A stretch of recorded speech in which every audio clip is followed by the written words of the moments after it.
যে তৃণমূলের গ্রহণযোগ্যতা এত র্যাপিডলি কমছে, অর্থাৎ অনেকে মুখ খুলতে পারেনি, অনেকে একটা সময় প্রশংসা করেছে যে কাজের, তারা এখন সমালোচনা করছে সেই কাজগুলো।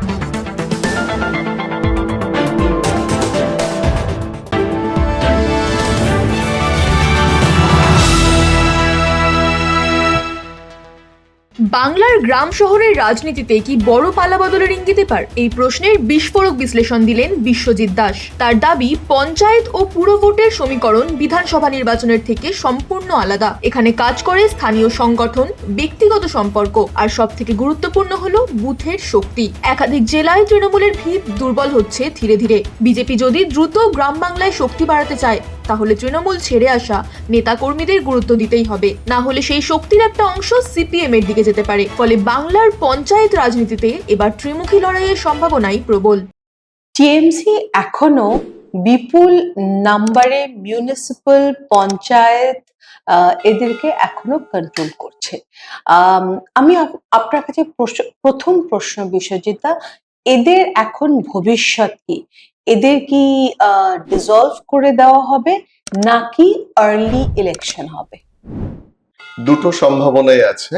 প্রথম কথা হচ্ছে যে বিধানসভায় যখন ভারতীয় জনতা পার্টি বিপুল সংখ্যাগরিষ্ঠতা নিয়ে সরকার গঠন করেছে, স্বাভাবিকভাবেই এরপর আসছে কলকাতা কর্পোরেশনের নির্বাচন, তারপরে আসছে বিভিন্ন পুরসভার নির্বাচন, তারপরে পঞ্চায়েত নির্বাচন।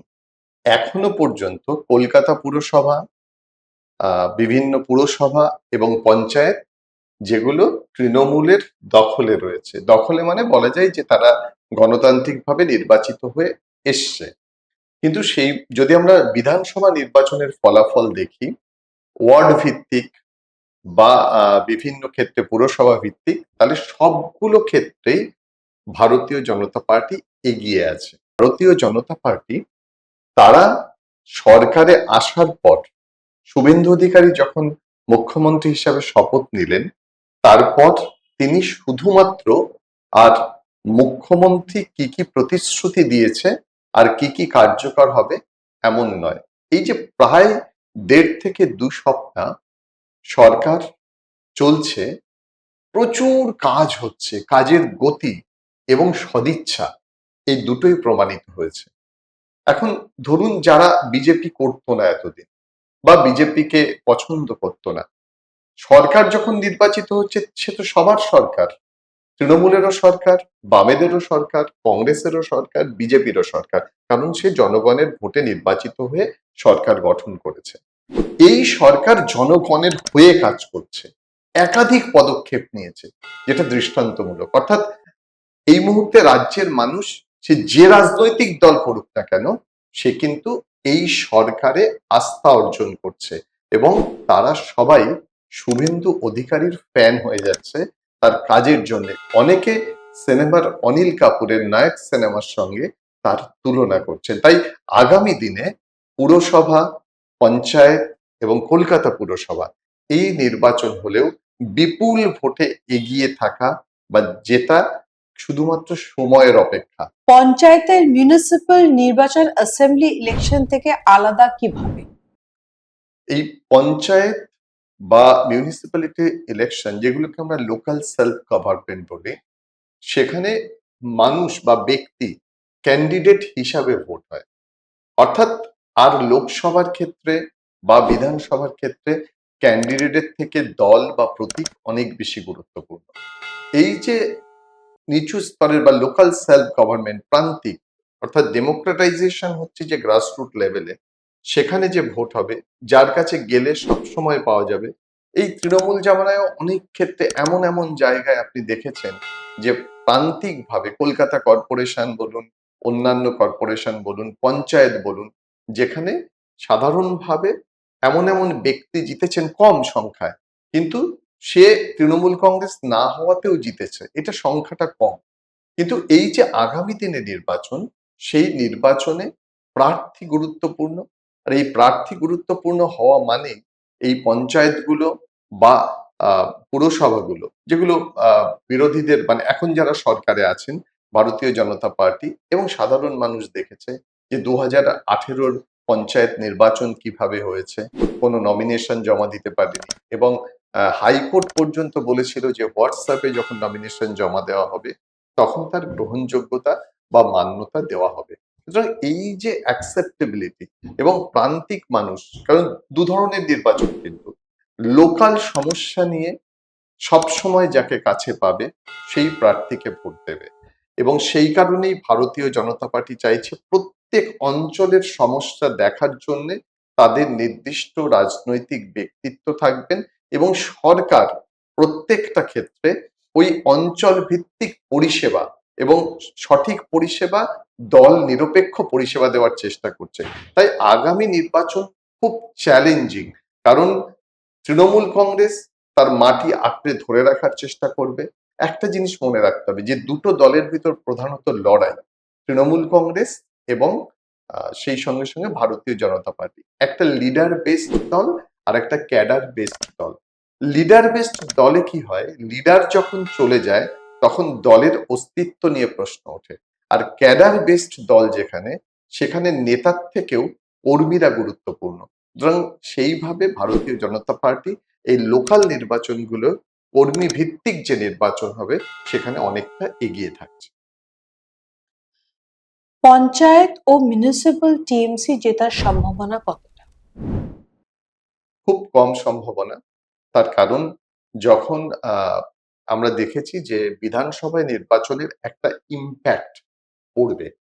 ইম্প্যাক্ট পড়বে মানে তারা যে দেখছে যারা সরকারে এলো, নতুন সরকারে, অনেকে বলছেন ডবল ইঞ্জিন সরকার, তারা তো কাজ করছে।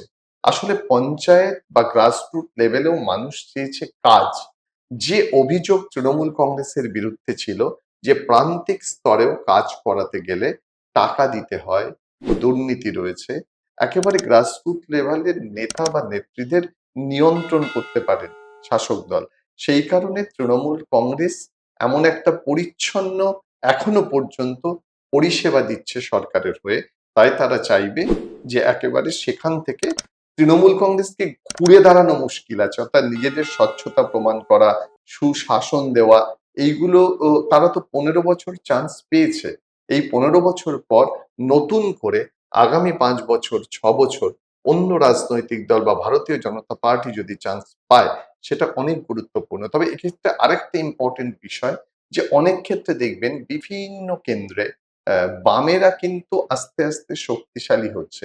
একটা আসন পেয়েছে ঠিকই, কিন্তু তাদের এই যে বিরোধী হিসাবে তারা সংগঠিত হওয়া, তাদের পার্টি অফিস তারা পুনরুদ্ধার করছেন, তারা আবার পথে নেমে অধিকারের জন্য লড়াই করছেন। কোনো কোনো ক্ষেত্রে কিন্তু বামও শক্তিশালী হচ্ছে। সেই কারণে আমি জানি না যে মমতা বন্দ্যোপাধ্যায় যে ডাক দিয়েছেন যে বামেরা আসুন, অতি বামেরা আসুন, একসঙ্গে বিজেপির বিরুদ্ধে লড়াই করতে হবে, এটা আসলে আগামী দিনে পুরসভা, কলকাতা পুরসভা এবং পঞ্চায়েতের কথা মাথায় রেখে। বিশ্বজিৎ, টিএমসি দ্রুত ভাঙছে পঞ্চায়েত মিউনিসিপ্যাল লেভেলের সমস্ত ডিস্ট্রিক্টসে। বিপুল সংখ্যায় লোক টিএমসি থেকে বাইরে আসছে। বিজেপিকে পঞ্চায়েত এবং মিউনিসিপ্যাল জিততে হলে এই সমস্ত লোকের সমর্থন চাই। এদের না নিলে এরা কি সিপিআইএম এ চলে যেতে পারে, যেটা আমরা একটু আগে আপনি সিপিআইএম এর উত্থানের কথা বলছিলেন, তাহলে সেখান থেকে কি এরা সিপিআইএম এ যোগদান দেবে? দেখুন, অনেকে বলে যে এই ভোট ছিল বামেদের, এই ভোট ছিল তৃণমূলের, এই ভোট ছিল বিজেপির। কিন্তু একটা কথা মনে রাখতে হবে, ভোট কারো কিন্তু সম্পত্তি নয়। যে ভোটার সে কোনো রাজনৈতিক দলের নয়। আমরা এটা আরো ভালো বুঝতে পারি দক্ষিণের নির্বাচনগুলোতে। 5 বছর ক্ষমতায় থাকার পর অন্য দল ক্ষমতায় চলে আসে। তামিলনাড়ুতে দেখলাম নতুন দল, একেবারে নতুন দল করে একটা ক্ষমতায় এলো বিজয় থালাপতি। এবং সত্যি কথা বলতে ভোটাররা পারফরমেন্স দেখে ভোট দিচ্ছেন। আমাদের এই রাজ্যের ট্র্যাডিশন তাই নয়। যদিও এবারে 15 বছর পর তারা ভোট দিয়েছে, অধিকাংশ ভোট হয়েছে তৃণমূল বিরোধী ভোট। এখন এই যে অঞ্চলগুলোতে বারবার শ্রমিক ভট্টাচার্য বলছেন যে কাউকে এই মুহূর্তে আমরা দলে নিচ্ছি না, এবং একাধিক নেতৃত্ব বলছেন যে এই মুহূর্তে অন্য কোনো রাজনৈতিক দল থেকে বিজেপিতে নেওয়া হবে না। এটা একটা ক্ষমতার বৈশিষ্ট্য বা চরিত্র বলতে পারেন, যে যারা ক্ষমতায় আসে, সরকারে যারা আসে, অন্যান্য যারা আছে রাজনৈতিক দলে, তারা দল বেঁধে স্রোতের মতো সেই ক্ষমতার পেছনে ছুটতে থাকে। ঠিক এক্ষেত্রেও পঞ্চায়েত লেভেল বলুন, পুরসভা বলুন, রাজ্য স্তরে বলুন, এমনকি আপনি দেখেছেন মুখপাত্ররা পর্যন্ত তৃণমূল কংগ্রেসের, তারা প্রকাশ্যে কথা বলছে, এখনো হয়তো দলে যায়নি কিন্তু প্রকাশ্যে দল বিরোধী কথা বলছে। সিপিআইএম কি এবার প্রত্যাবর্তন করবে পঞ্চায়েতে বা মিউনিসিপ্যালে? টিএমসি জায়গায় কি সিপিআইএম নিতে পারবে, না বিজেপি সুইপ করবে? দুটো জিনিস, সম্ভাবনা দুটোই আছে। কারণ এই ভোটারদের আমি একটু আগে বলছিলাম, তাদের তো আগে থেকে কিছু বোঝা যায় না। কারণ আপনি দেখেছেন যে এবারে বিধানসভা নির্বাচনে যতজন থিওরিস্ট বা যারা পূর্বাভাস দেন ভোটের, এমনকি রাজনৈতিক দলের শীর্ষ নেতৃত্ব যারা আছেন, তারাও ভাবেনি এত আসন নিয়ে ভারতীয় জনতা পার্টি সরকার গঠন করবে। তাদের টার্গেট ছিলও কিন্তু এর থেকে অনেক কম। সুতরাং এটা আগে থেকে বলা যায় না। তবে এটা ঠিক যে তৃণমূলের গ্রহণযোগ্যতা এত র্যাপিডলি কমছে, অর্থাৎ অনেকে মুখ খুলতে পারেনি, অনেকে একটা সময় প্রশংসা করেছে যে কাজের, তারা এখন সমালোচনা করছে সেই কাজগুলোর। সুতরাং সেদিক থেকে তৃণমূলে খুব একটা সুইপ পড়ে যাবে, কারণ কেউই চায় না যে নৌকাটা ডুবছে দেখছে সেই নৌকায় উঠতে। বরং তারা চায় যে নৌকা ভেসে আছে, যে নৌকার গতি বেশি, আগামী দিন যে নৌকা মাঝ সমুদ্রে যেতে পারবে, সেই নৌকায় সবাই উঠতে চায়। ঠিক সেইভাবে এই নৌকার কথা, জাহাজের কথা বলেন যদি, তাহলে বামেরা রয়েছে, কংগ্রেসরা রয়েছে, ভারতীয় জনতা পার্টি জিতেছে। তার মূল কারণ হচ্ছে সংখ্যা লঘু বা ধর্ম নয়, মূল কারণ হচ্ছে অ্যান্টি ইনকামবেন্সি। এই অ্যান্টি ইনকামবেন্সি কিন্তু প্রবল হয়েছে। তাই এই মুহূর্তে 15 বছর ধরে ক্ষমতার যে একটা বিপরীত স্রোত বইছে, ভারতীয় জনতা পার্টি ক্ষমতায় এসছে, এই মুহূর্তে বিপরীত স্রোত নেই। সুতরাং এই স্রোতে, অর্থাৎ অনুকূলে যে স্রোত আছে, সেই স্রোতে কিন্তু অন্য কোনো উপায় বা যে অভিযোগ তৃণমূল কংগ্রেসের 2018 পঞ্চায়েত নির্বাচনে ছিল, সেই ধরনের অভিযোগ ভারতীয় জনতা পার্টির সামনে থাকবে না। পঞ্চায়েতগুলোতে সিপিআইএম এর দখল বাড়লে বিজেপির জন্য সরকার চালাতে কি অসুবিধা হবে? বিজেপি কিন্তু সবসময়ই বামেদের শত্রু হিসাবেই মনে করেন, কারণ বামেদের বিরুদ্ধেও তাদের লড়াই রয়েছে।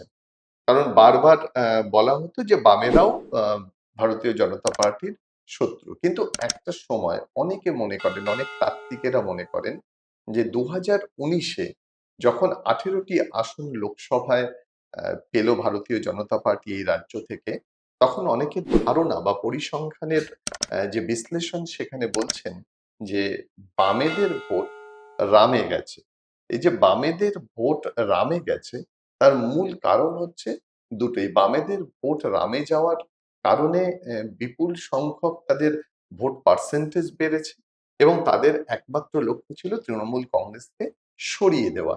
সেই জায়গা থেকে বাম এবং রাম ঘনিষ্ঠ হয়েছে, বা প্রান্তিক বা গ্রাসরুট লেভেলে তারা চেয়েছে তৃণমূলকে সরাতে হবে। তাই ভারতীয় জনতা পার্টি বিকল্প বিরোধী দল, সব ভোট তাকে দিলে তাদের সুবিধা হবে, এইরকম একটা সমীকরণ ছিল। কিন্তু এই যে আস্তে আস্তে আবার বামেরা শক্তিশালী হওয়ার চেষ্টা করছে, তার একটা লড়াই কিন্তু তারা দেওয়ার চেষ্টা করবে পঞ্চায়েতে, গ্রাসরুট লেভেলে, এবং সেই সঙ্গে সঙ্গে পুরসভাগুলোতে। পঞ্চায়েতগুলোতে যদি সিপিএম এর দখল বাড়ে, তাহলে কি বিজেপির জন্য সরকার চালাতে অসুবিধা হবে? যে কোনো ভাবে, মানে যদি বামেরা আস্তে আস্তে শক্তিশালী হয়, তখন দেখা যাবে যে ভারতীয় জনতা পার্টি সে একটা তীব্র প্রতিযোগী বা প্রতিদ্বন্দ্বী পাবে। বিরোধিতা, দেখুন গণতন্ত্রে বিরোধিতা থাকবেই, সুষ্ঠু বিরোধিতা কাম্য।